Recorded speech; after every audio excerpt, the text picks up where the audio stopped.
नमो नमः सभी विद्यार्थियों को मेरा प्रातःकालीन नमस्कार। विद्यार्थियों, आज हम जो व्यंजन संधि का भाग 7 का अध्ययन करने जा रहे हैं, इसमें हम पूर्व सवर्ण संधि का अध्ययन करेंगे। तो पूर्व सवर्ण संधि में क्या होता है? पूर्व सवर्ण संधि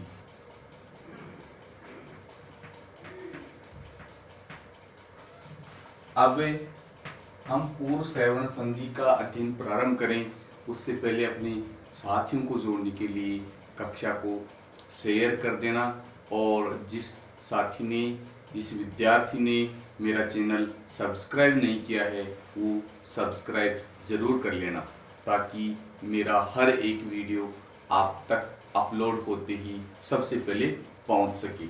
चलो विद्यार्थियों, हम पूर्व सवर्ण संधि का अध्ययन करते हैं। पूर्व सवर्ण संधि में एक सूत्र होता है झयो हो अन्यत्र श्याम। झयो हो अन्यत्र श्याम, होन्यत्र श्याम।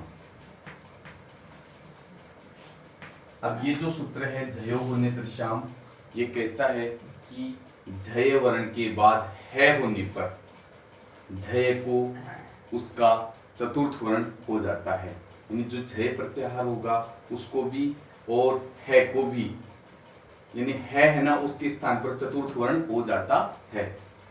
झयो हो अन्यत्र श्याम, इसका अर्थ मैं पुनः आपको बता रहा हूं। झय प्रत्याहार के बाद यदि है हो तो है के स्थान पर उसी वर्ग का चतुर्थ वर्ण हो जाता है।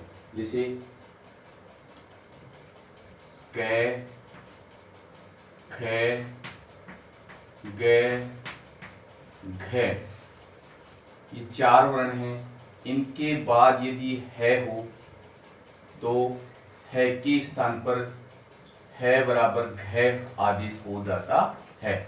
ऐसे ही चे, छे, जे, झे, इसके बाद यदि है हो, है रहने पर है के स्थान पर ये जो चतुर्थ वर्ण झ है ये झ हो जाएगा। ऐसे ही टे, ठे, डे, डे, ये रहने पर है के स्थान पर ये चतुर्थ वर्ण ढ हो जाएगा, है बराबर ढ हो जाएगा।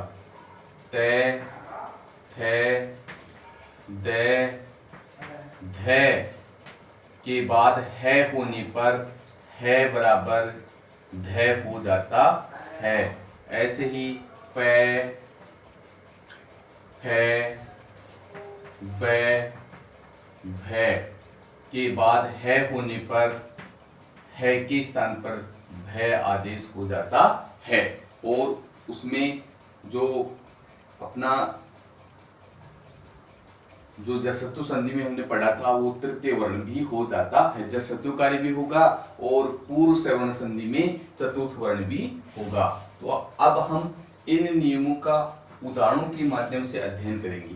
जो हमारे पास 4 नियम, ये 5 नियम है वर्णों के। यदि कै, खे, गे, घे के बाद है हो तो है के स्थान पर घे हो जाएगा। ऐसे ही चे, छे, जे, झे के बाद है हो तो झे हो जाएगा।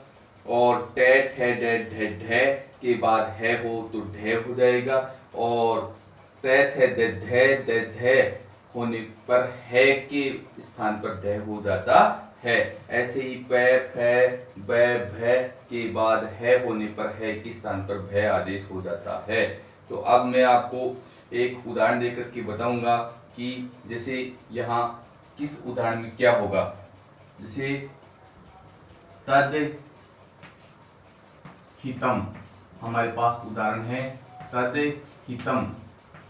यहाँ विद्यार्थियों झय प्रत्याहार, झय का मतलब प्रत्येक वर्ग का चतुर्थ, तृतीय, द्वितीय, पहला, यानी पहला, दूसरा, तीसरा, चौथा ये वर्ण होंगे यहाँ पर झय प्रत्याहार में। झय, भय, फिर घ, ढ, ढ, जय, बै, गण, दे, ख, खे फे छे ठे थे, और खप छट थे चे टे ते वे कै पे ये।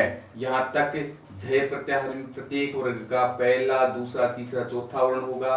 और उसके बाद में यदि है आता है तो है के स्थान पर, जो है वर्ण है उसके स्थान पर इसी वर्ग का, जो वर्ग आया है हमारे पास, उसी वर्ग का चतुर्थ वर्ण हो जाता है। जैसे यहाँ पर ये त आ गया, द आ गया, द, तो अब इसी वर्ग का हमें चतुर्थ वर्ण करना है।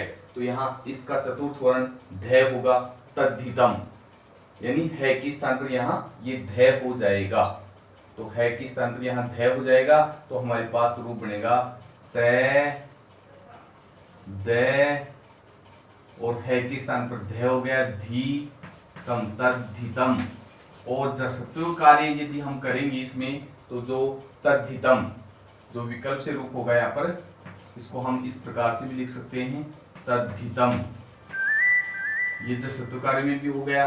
अब यहाँ पर जो रूप बना है तद्धितम, यानी है के स्थान पर ध हो गया, और विकल्प से यदि हम बात करते हैं तो हम यहाँ पर रूप बना देंगे तद्धितम।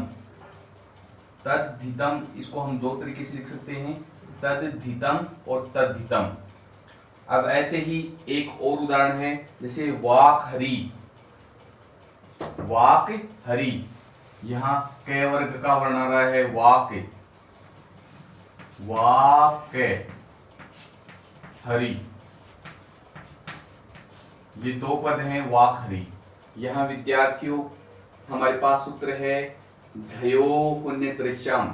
झय प्रत्याहार में मैंने बताया आपको प्रत्येक वर्ग का पहला, दूसरा, तीसरा, चौथा वर्ण आता है, और उसके बाद यदि है हो तो है के स्थान पर उसी जो वर्ग आया है पहले झय प्रत्याहार में, तो उसी झय का चतुर्थ वर्ण हो जाता है। तो यहाँ क वर्ण आया है, तो क वर्ण के स्थान पर यहाँ इसका चतुर्थ वर्ण, क का चतुर्थ वर्ण घ होगा। तो यहाँ पर जो क आया है उसको तो जसत्व संधि में तृतीय वर्ण हो जाएगा, झलाम जस जसी, इस सूत्र के माध्यम से क के स्थान पर तो ग आदेश हो जाएगा, और जो हो झयो हो अन्यत्रश्याम, ये जो सूत्र आया है ये विकल्प से यहाँ है के स्थान पर घ आदेश कर देगा। तो एक रूप तो होगा, यहाँ पर पूर्व सवर्ण संधि की बात करें तो पूर्व सवर्ण संधि में तो रूप बनेगा, और एक बनेगा जसत्व में। ये दो रूप बनेंगे यहाँ पर। तो पूर्व सवर्ण में तो होगा हमारे पास वाग, है के स्थान पर घ हो जाएगा, वाघरी। और यदि हम जसत्व की बात करें तो वाघरी, यानी यहाँ है के स्थान पर घ आदेश नहीं होगा, वाघरी, वाघरी, ऐसे रूप हो जाएगा वाघरी और वाघरी। तो ये तो होगा आपका पूर्व सवर्ण संधि में, और ये विकल्प से जो हमारा कार्य होगा जसत्व का, उसमें वाघरी रूप बन जाएगा। इस प्रकार से यहाँ दो रूप होंगे, वाघरी और वाघरी। इसमें यदि पूछा जाए तो ये पूर्व सवर्ण संधि का उदाहरण है और ये जसत्व संधि का। इस प्रकार से यहाँ दो रूप सिद्ध हो रहे हैं। ऐसे ही हम उदाहरण अलग जो हमारा और उदाहरण होगा वो अप्पे हवी, अप्पे हवी, एपे, यहाँ अप्पे वर्ण आ रहा है। पहले हमने क वर्ग की बात की, फिर च वर्ग की, और अप्पे वर्ग की बात कर रहे हैं। अप्पे हरी, अप्पे हवी,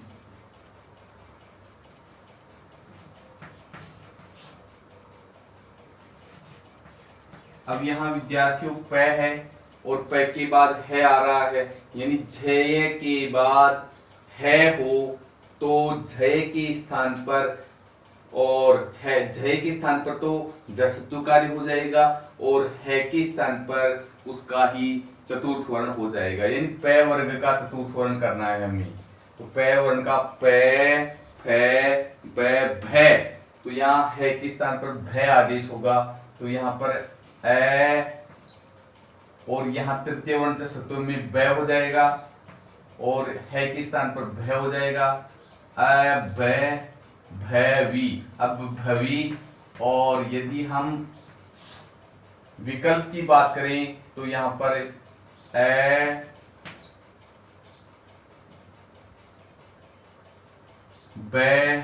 हवी, अब हवी, यानी ये है कि स्थान पर चतुर्थ वर्ण न हो तो यहाँ पर अभवी, इस प्रकार से ये दो रूप सिद्ध होते हैं।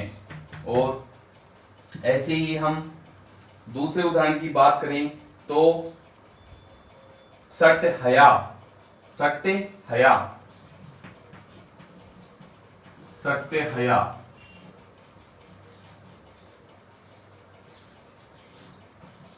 यहां विद्यार्थियों टे वर्ण आ रहा है, मैंने आपके सामने कै वर्ग का उदाहरण दे दिया, पै वर्ग का उदाहरण दे दिया, टे वर्ग का, और अब टे वर्ग की बात करते हैं। तो सट्टे हवी हया, तो यहाँ टे है, टे के स्थान पर इसका डे हो जाएगा और है के स्थान पर उसी का ढे आदेश, चतुर्थ वर्ण।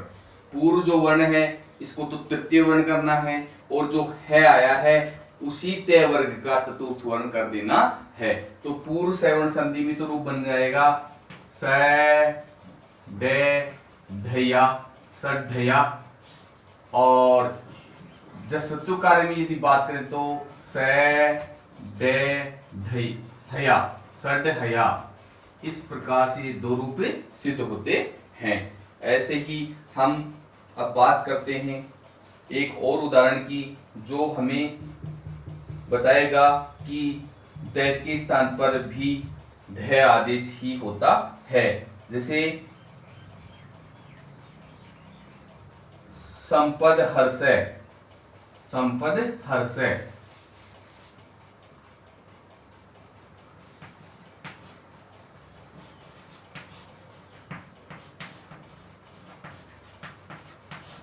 यहां विद्यार्थियों झय है, झय के बाद है आ रहा है, तो जो झय जो वर्ण है उसके स्थान पर उसी वर्ग का तृतीय वर्ण कर देना है, और जो है आया है उसको तय वर्ग का चतुर्थ वर्ण कर देना है। जैसे यहाँ पर हम जस जो पूर्व सवर्ण संधि है उसमें हम रूप बनाएंगे तो संपद, और ये ध के स्थान पर ध हो जाएगा संपदया, संपद हर्षय, संपद हर्षय। और इसका दूसरा रूप इसी को ऐसे ही लिखें तो संपद ध में ही धर्षय हो जाएगा। और विकल्प की बात करें तो यहाँ पर संपद और हर्षय, और इसी रूप को हम दूसरे तरीके से लिखें तो संपद द में ही है को जोड़ देंगे तो संपद हर्षय। इस प्रकार से ये दोनों एक ही रूप हैं और ये दोनों एक ही रूप हैं। लिखने का तरीका अलग अलग है, क्योंकि यहाँ जो अर्धवर्ण है उसको यहाँ पूर्ण वर्ण में मिला दिया, इसी प्रकार से यहाँ जो अर्धवर्ण है उसको पूर्ण वर्ण है में मिला दिया। तो ये हमारा पूर्व सवर्ण संधि का ये उदाहरण है। और इसी पूर्व सवर्ण संधि में और एक सूत्र आता है उदस्थाय स्तंभो पूर्वस्य, जो झयो होने तृश्याम, इसके चार ही जो ये पांच वर्ग हैं, क ख घ घ के बाद है आने पर घ हो जाएगा, च छ ज झ के बाद है आने पर झ हो जाएगा, ट ठ ढ के बाद ढ है हो तो ढ हो जाएगा। ऐसे ये पांच वर्णों का हमें ध्यान रखना है। अब एक और सूत्र आता है इसमें जो हमें अवगत करवाएगा कि स के स्थान पर भी पूर्व सवर्ण आदेश हो जाता है। वो सूत्र है उदस्थाय स्तंभो पूर्वस्य, उदय स्थाय स्तंभो पूर्वस्य, उदय स्थाय स्तंभो पूर्वस्य, उदस्थाय स्तंभो पूर्वस्य। अब विद्यार्थियों उद के बाद स्था और स्तंभ शब्द हो तो ये जो स आया है उसको भी पूर्व सवर्ण आदेश हो जाता है, ये ध्यान रखने की बात है। उद के बाद यदि जैसे उद और स्थानम, उद स्थानम, यहां उद के बाद स्था आ गया और स्तंभ शब्द भी हो तो वहां पर भी जो स वर्ण है उसको पूर्व स वर्ण यानी इसी वर्ग का चतुर्थ वर्ण, जो ये द आया है त वर्ग का चतुर्थ वर्ण से के स्थान पर ध हो जाएगा।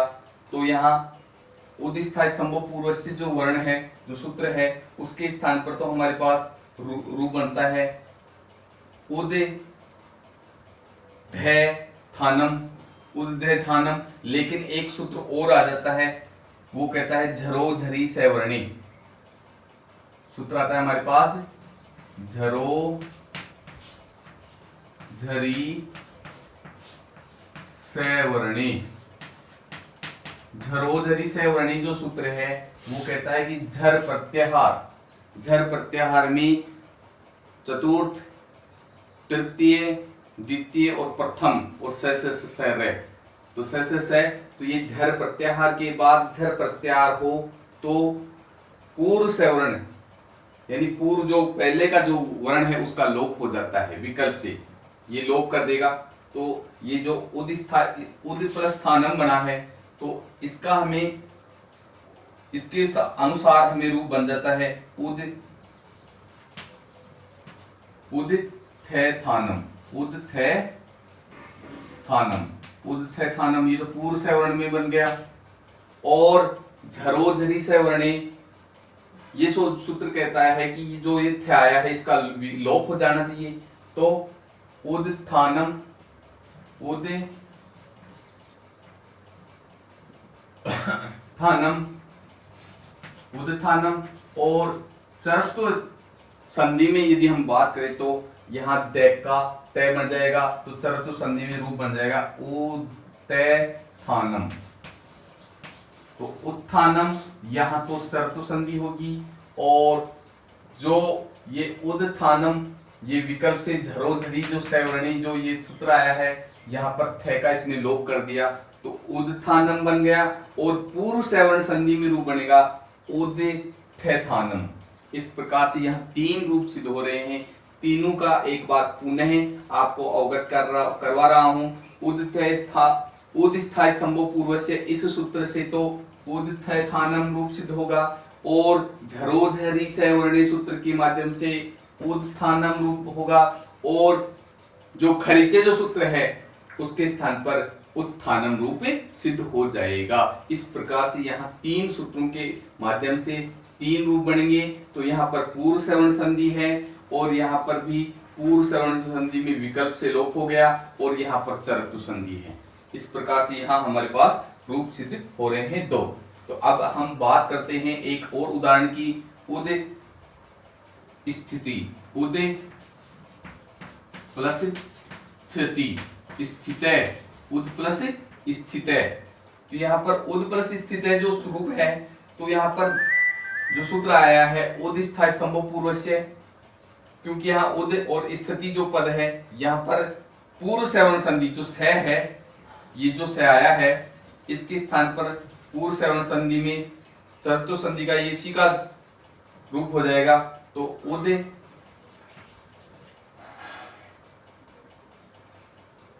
प्लस थ थी, उद थ थी ते, उद थ थी ते। तो ये इस सूत्र से हो गया। और झरोझरी सवर्णी सूत्र के माध्यम से जो ये थ आया है इसका पूर्व थ है इसका लोप हो जाएगा। तो उद थित,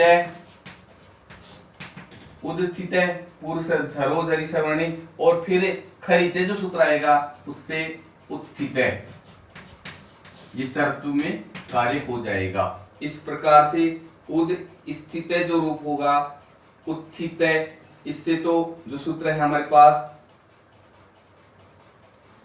उदस्थाई स्तंभो पूर्व से, इस सूत्र के माध्यम से तो उदथित, झरोझरी सवर्ण से उत्थित और खरीचे सूत्र के माध्यम से उत्थित रूप सिद्ध हो रहा है। एक मात्र और उदाहरण दें तो उद स्थाई, उद प्लस स्थाय, उद स्थाई। यहाँ भी विद्यार्थियों वो ही स्थिति हो रही है उदस्थाई स्तंभो पूर्व से। इस सूत्र के माध्यम से स के बाद जो ये स वर्ण आया है उस स वर्ण के स्थान पर उसी वर्ग का द्वितीय वर्ण यानी उद्थाय, उद्थाय जो वर्ण आया है उसी को स के स्थान पर थ आदेश हो जाएगा। तो यहाँ पर उ द थ और फिर थाय, उद थे थाय, ये रूप हो गया। और झरोझरी सवर्णी सूत्र के माध्यम से जो ये थ है इसका लोप हो जाएगा। तो यहाँ पर स्थिति हो जाएगी उद थाय। अब जो सूत्र आता है खरीचे चरतु संधि में, तो यहाँ जो द है इसको त आदेश हो जाएगा, तो उत्थाय। तो ये चरतु संधि का रूप बन गया उत्थाय। इस प्रकार से यहाँ रूप सिद्ध हो रहे हैं दो। तो उद स्थाय ये उदाहरण है। तो पूर्व सवर्ण संधि में रूप बनेगा उद्थाय पूर्व सवर्ण संधि, और पूर्व सवर्ण में जो झरोझरी सवर्ण है इस सूत्र के माध्यम से यहाँ लोप हो गया। तो उद्थाय और खरीचे सूत्र के माध्यम से यहाँ चरत्व कार्य हो गया, तो यहाँ पर उत्थाय रूप सिद्ध हो जाएगा। इस प्रकार से यहाँ हमारे पास रूप सिद्ध हो रहे हैं। विद्यार्थियों, अपना अध्ययन जारी रखना और मेरा वीडियो पसंद आई लाइक करके सब्सक्राइब जरूर कर देना। सभी विद्यार्थियों को मेरा एक बार पुनः नमस्कार।